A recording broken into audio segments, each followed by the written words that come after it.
Welcome back. I'm Satorri and we're playing Kerbal Space Program with Wraith Space Industries. So yesterday we tried to launch a rocket into orbit. We didn't quite make it, so today we're going to tweak and correct that. We currently have 2 parachute missions. We have the swivel hull. We need to remember to test our heat shield if we can meet those speeds, which I believe we can hit. So basically today we're going to do what we did yesterday, only we're going to do it better. We're going to pay attention to our contracts. We're going to tweak our ship design.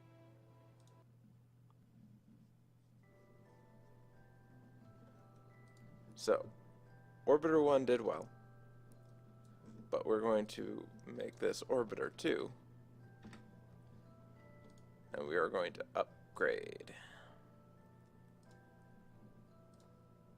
So yesterday's rocket didn't quite get there, and offline I did a little checking to remind myself of the numbers, and what we need is we actually need 3,400 delta V if we execute perfectly. And so we had 3,900 if we were all out of Atmo. But of course a substantial amount of our launch was in Atmo, so we're going to move this number a little closer to where we want it, and I think the best way to go about doing that is to add a little more fuel to our efficient stage when we're burning in space. So we're going to add a little more liquid fuel.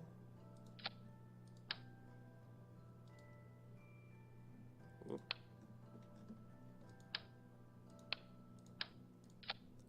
And that should definitely give us a good bump there. So now you can see our out of Atmo just jumped up a bunch. Our thruster limit, I think we're pretty happy with how that went. The other thing that we want to keep an eye on is our contracts. So with our handy dandy contract Windows Plus add-on, we're going to sort these out.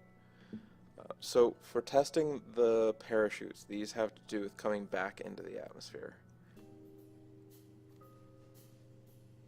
So we're definitely going to need to separate out our parachutes. Which one are we going to activate first? We're going to activate the radials first. So we're going to move our radials down to their own stage.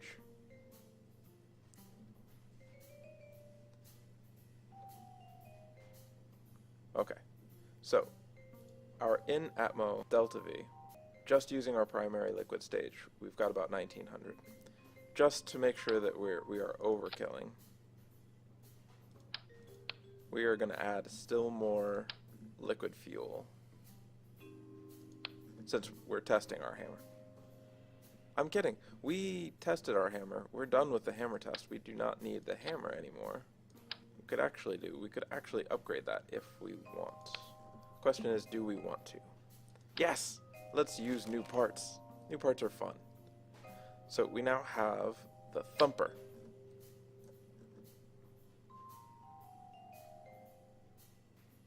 Okay, so we're going to get that on the radial mount properly.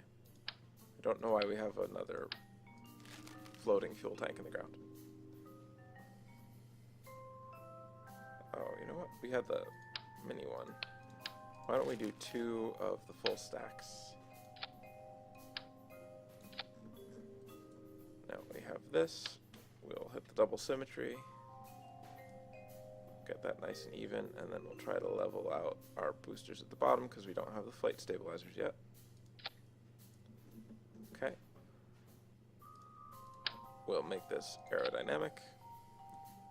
We will thrust limit our solid boosters. So you can see here is as our thrust limit goes down, you can see one of the stages actually disappears, because the liquid fuel, if we kept it at full throttle, would just burn out at the same time. And you can see as we increase our thrust limit, our delta V is climbing.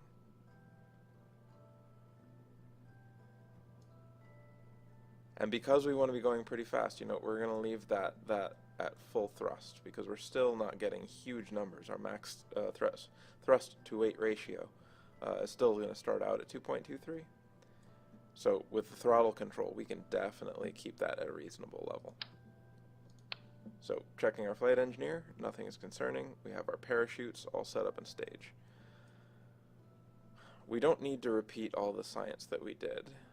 but we are going to include a couple of thermometers just to catch a little bit more measurement if we want to. I'm going to put them in a really obvious place so we don't have to go searching. We're going to turn off the double symmetry so that we don't have more than we need. Okay, so last checks. Stages. We have all of our boosters firing at first.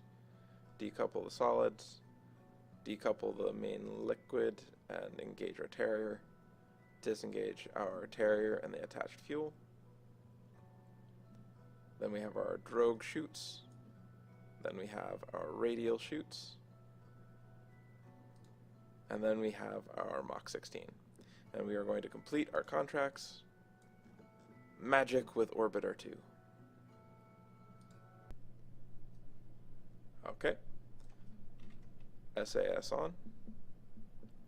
So, off camera, I did a little jiggering so that our Kerbal engineer readouts are giving us the information that we need. For future reference, this is our orbital information up in the top left.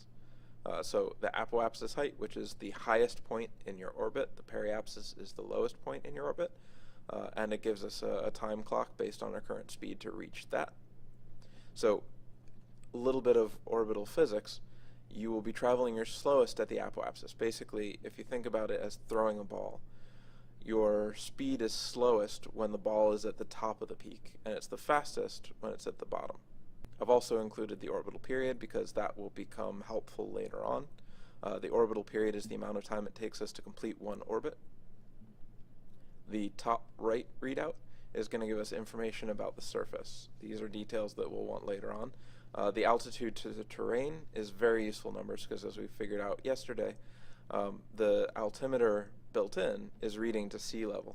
So if we're landing over the mountains, the altitude to terrain will actually be a more useful value than trying to eyeball where we're landing. Vertical and horizontal speed will come into play significantly when we start landing on other bodies, because in the case of most of those bodies, there isn't actually an atmosphere to do braking by parachutes, which means we're going to actually have to use thrusters to slow us down on our way to land. Time to atmosphere is a helpful value when we're entering atmosphere because that'll tell us when we're going to pass a threshold. Later on, that has a lot more to do with the timing of our alarm clock when we set it, because we'll set our alarm clock and then go do other things and come back. So the biome tells us which biome we're over, which will help us for science because there are measurements we can take while flying over each biome or orbiting over each biome. But also when we're landing, if we're trying to actually land and take measurements on the surface in a biome, the impact biome might be different from the biome we're actually flying over at the moment.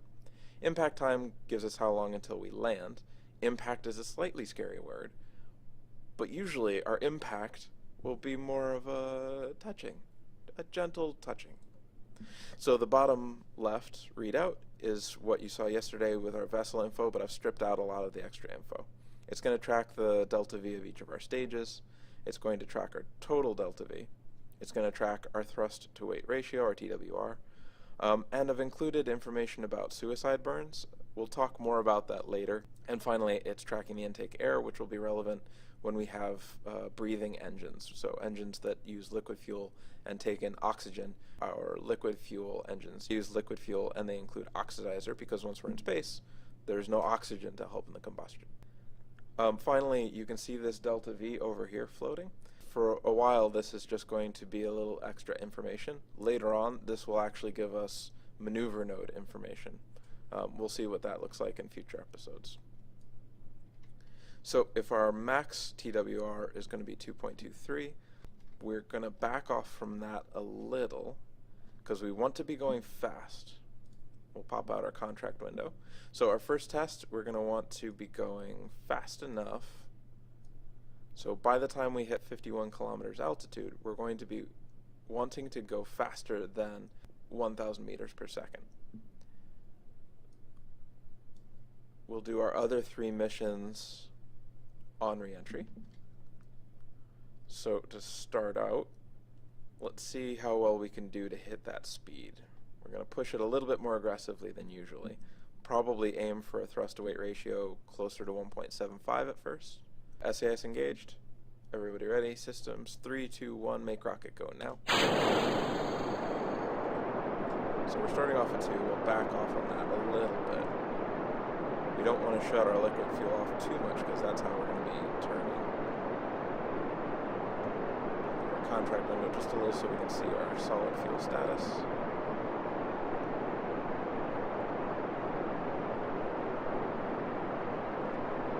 Okay, so our liquid is off because we're going to burn through those solid rockets. Oh yeah, we're going a little bit fast. Probably could use a little bit more thrust limiting, but we wanted speed. Okay, we're going to do a quick gimme.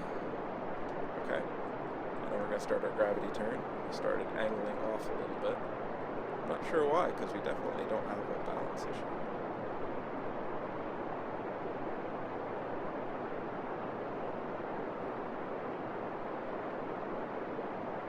We're going to push this a little harder than is optimum. Hopefully our extra fuel that we packed on is enough to make up for this inefficiency.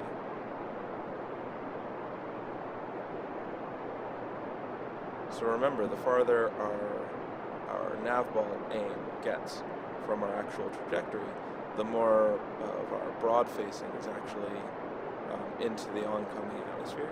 And even though it's thin, it's still giving us a bit of pushback. Oop, and our apoapsis is already climbing over 75. Oof. So we can't stop boosting, but we need to bring our trajectory down hard. So this is a really ugly, awkward launch. So you know what? We're just going to revert this now. We're going to trim up the thrust on our solid booster so that we're not going quite so fast so soon. Yeah, there's really no reason why we should be unbalanced. So I'm going to assume that that was just an artifact of the Mach effect.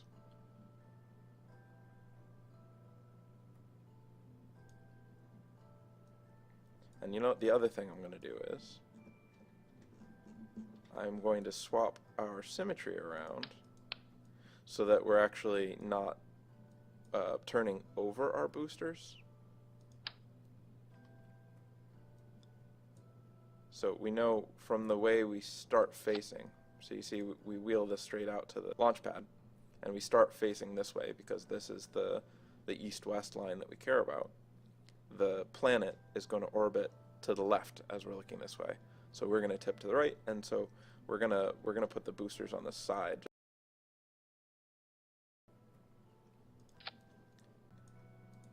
We've brought our thrust limit down a fair amount. Hopefully that works a little bit better on the takeoff. I'm just going to double check that our center of thrust is centered, which it is. So that was definitely not the cause of our issue. So our design goal here is that our primary stage should get us out of the atmosphere. It's a little tricky to hit the speed required by the contract, because that's pretty fast to be going so low.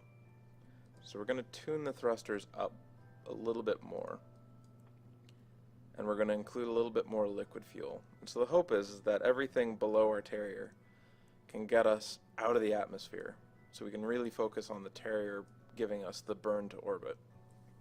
And the more we have going into that, the better.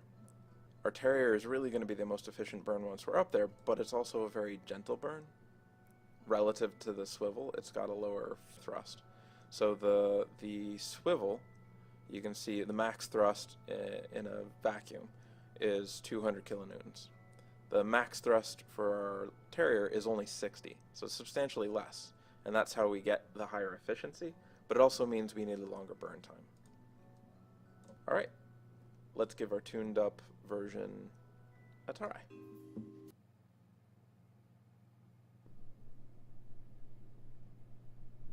Okay, take 2, our freshly redesigned rocket.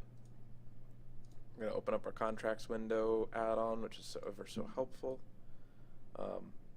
It presents the information in a lot more convenient way than the built-in, and it does allow you to collapse, so this is the most information that we'll want to see at a time.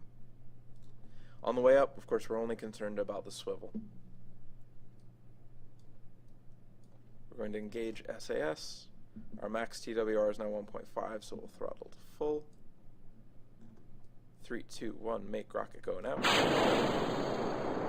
So we're going to trim the TWR to be around 1.7. Hopefully that'll give us just the right balance to hit the speed we're trying to hit. And still maintain our efficiency. So we'll keep trimming that TWR back. Bit by bit, we'll let the solid fuel boosters do more of the work. We'll save that liquid fuel for later when we're doing our upper atmosphere burn.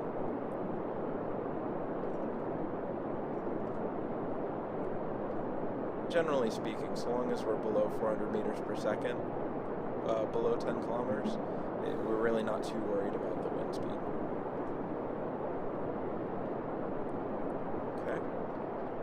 So we're going to get closer to 10 kilometers. We're going to nudge it a little bit towards that gravity turn because we're airing a little bit to the left.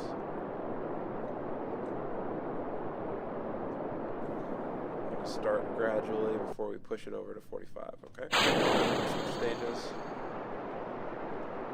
So you can see when we dump the heavy fuel and we switch to just the swivel, our TWR drops a bit. And of course, when we first start taking off, we're pointed straight up, so all of that push is going into vertical velocity. To get an orbit, of course, we also need a horizontal velocity. At the 45 mark, which is the mark we'll aim to get to fairly quickly, we're equally contributing to vertical and horizontal. And once we get a fairly decent, once we start approaching the apoapsis we want, which is somewhere in the 70 to 75,000 area, we'll push a lot more horizontally to try and get a good orbital speed. So we're going to back off on our liquid fuel just a little bit, so you can see there we've got a nice 45 going. Our apoapsis is climbing to 55 kilometers. And our speed is approaching the range we want and not too fast. So that's good. We're going to back off a little bit more, just as long as we're gaining and maintaining. So we're going to push more for the horizontal because we're definitely approaching the apoapsis that we want to target, and the speed. So it looks like we might hit it just so. Now that's strange. We're definitely at the desired speed. Okay, so we're going to hit the apoapsis we want, and we don't know why this mission didn't complete, because we were definitely at the right speed. I'm going to have to look into that later and figure out why that wasn't working right. So we're at our apoapsis. We don't need to burn anymore just yet. We'll wait until we climb closer, and then we're going to do our burn up in the atmosphere. So when we switch to the Terrier, that's not going to push quite as hard. So we're going to need a longer burn to achieve a stable orbit. But we're going to start with a little push off of our swivel. So we're going to wait. Okay, so we're going to start our burn now. Generally, we want to burn prograde. We're going to start a little below the horizon, and we're going to shift that to a bit above as our trajectory actually reaches. There's our switch over to our Terrier. So this is going to be a long burn, so we're going to aim a little bit up, and it'll raise our apoapsis a bit, but it's okay because we're approaching that really fast, and we're going to have to start actually compensating for falling. Whatever we do, we don't want to fall back into the atmosphere because that'll start slowing us down. I'm afraid we might do that anyway, but hopefully we can still bring our periapsis up enough to achieve orbit.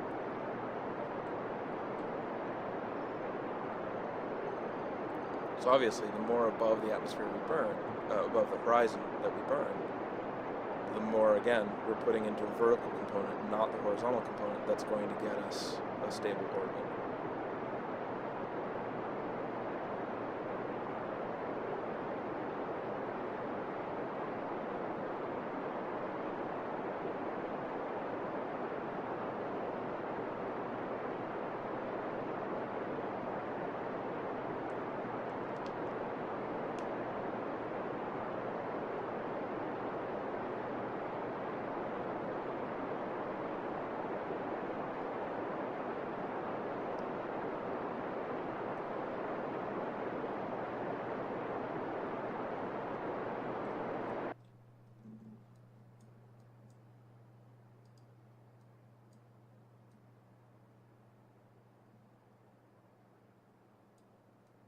So as you can see on our map, that parabolic trajectory is starting to turn into a circle, although we are a little bit low. If we can get that periapsis above 70, it'll become our apoapsis.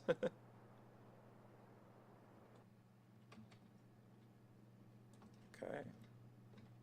Okay, there we go. So we have a new apoapsis. When we reach that apoapsis, we can burn to get the other side above, and it will be in orbit. We definitely have enough liquid fuel that we can stabilize our orbit and still deorbit ourselves. So now we're going to want to burn at our apoapsis. So we'll just time warp around. Oh, we're still in the atmosphere, so it doesn't want us to go too fast yet. When that value gets above 70, we can time warp around to the apoapsis, to our new apoapsis, which is where our periapsis was. Because it's not confusing, it's science.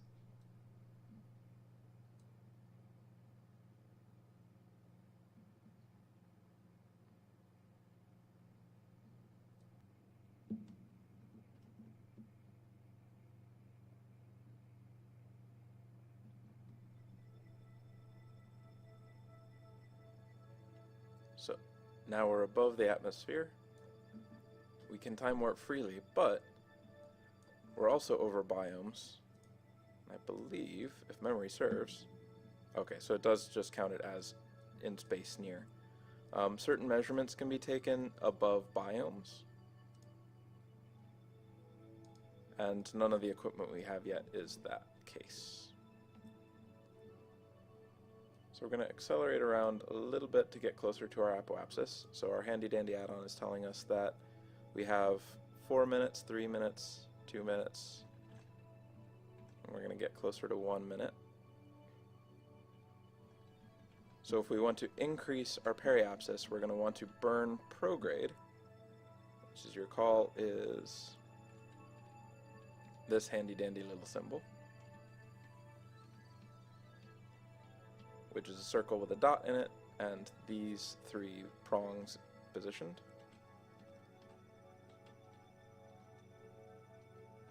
And we're going to want to raise our periapsis by burning. So we'll do this gently until we hit...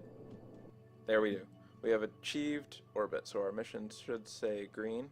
Yep, we have achieved orbit of Kerbal. Big day for science! Now, if we want to deorbit, we're going to want to bring our periapsis down below a certain level. Basically, at this point, anything in the atmosphere will be enough to slow us. If we were coming back with enough speed to, say, left the moon, we would actually need to be a little more deliberate about it. But at this point, anything that pulls us down into the atmosphere is going to be enough to pull our apoapsis down as well. That said, we do want to test the heat shield at a particular speed and altitude, so we're going to guess at a good air braking maneuver to bring us in.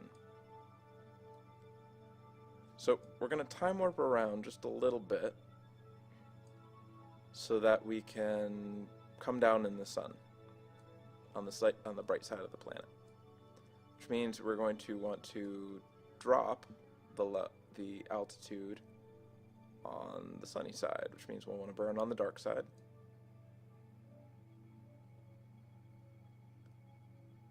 Bearing in mind, of course, that the planet below us is rotating, but the sun, relatively speaking, will be fixed. So, to deorbit, we're going to move to the prograde, which again is a circle, and you see the prongs are a little bit more evenly spaced, and there's an X in there that's a bit hard to see, but I promise it's there.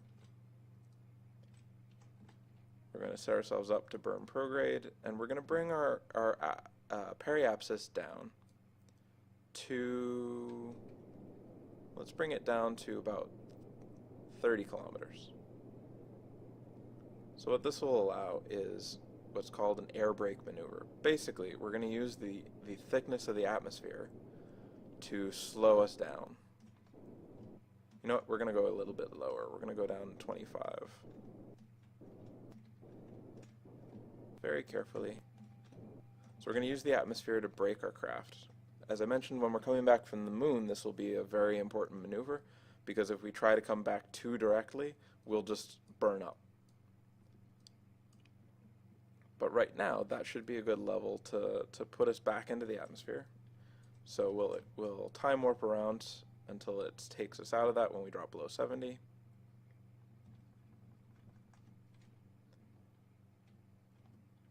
We do not need our rockets anymore, so we're actually going to jettison that. And we can see how much extra liquid fuel we had that we didn't end up using. So now we have just our pod.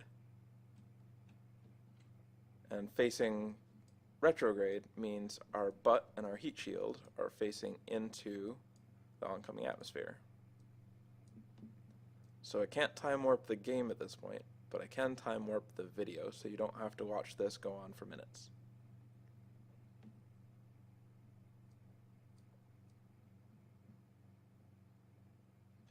Okay, so we're coming up on the range in which we would be doing these test procedures, but it looks like we're coming in very fast. So unless we start getting significant atmospheric braking here, we will be going too fast to do our heat shield test. We're going to keep it open just in case. But at this point, we're still accelerating. So it seems unlikely.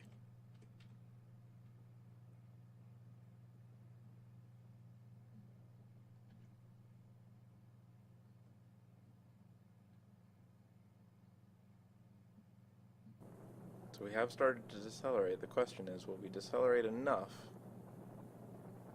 before we hit that 42-kilometer mark?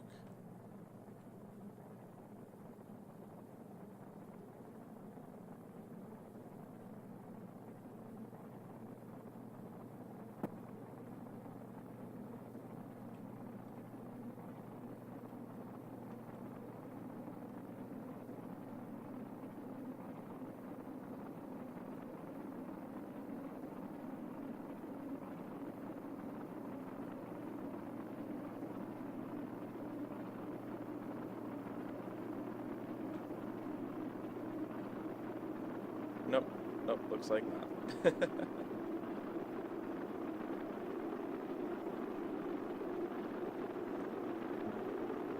Better luck next time, so long, and thanks for all the fish.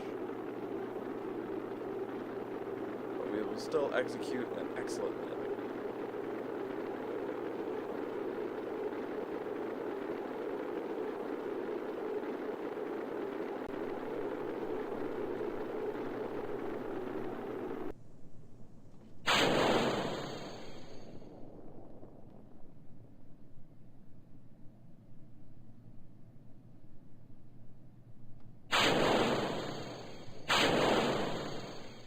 Hooray! We at least completed one of our contracts, in addition to orbiting Kerbal, which is very important for science.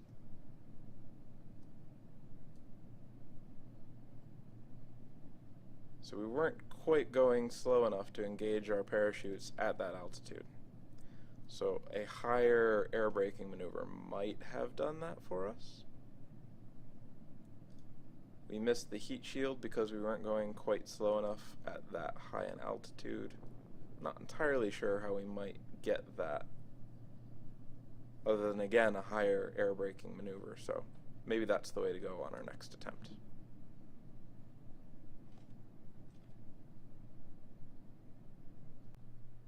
And then we'll touch down in the lovely highlands of Kerbal.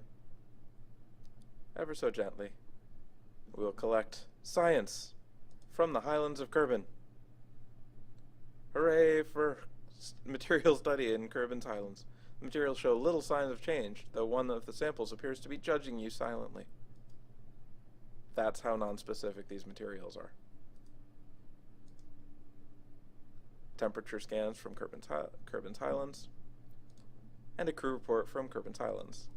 A successful mission. We achieved orbit, recover the vessel, collect all of the science and the accolades. So 85 science for that little jaunt, 10 science of a vessel that was returned from orbit. We recovered 1,100 funds out of our rocket costs. Valentina got more experience and has achieved level 1 as a pilot. Hooray! And 100 more total reputation, which will get us better contracts. Thank you for watching. Tune in next time as we do better rockets, we figure out how to complete contracts, and we make more science. Thanks all. Like it if you like it, share it with your friends. Tune in next time.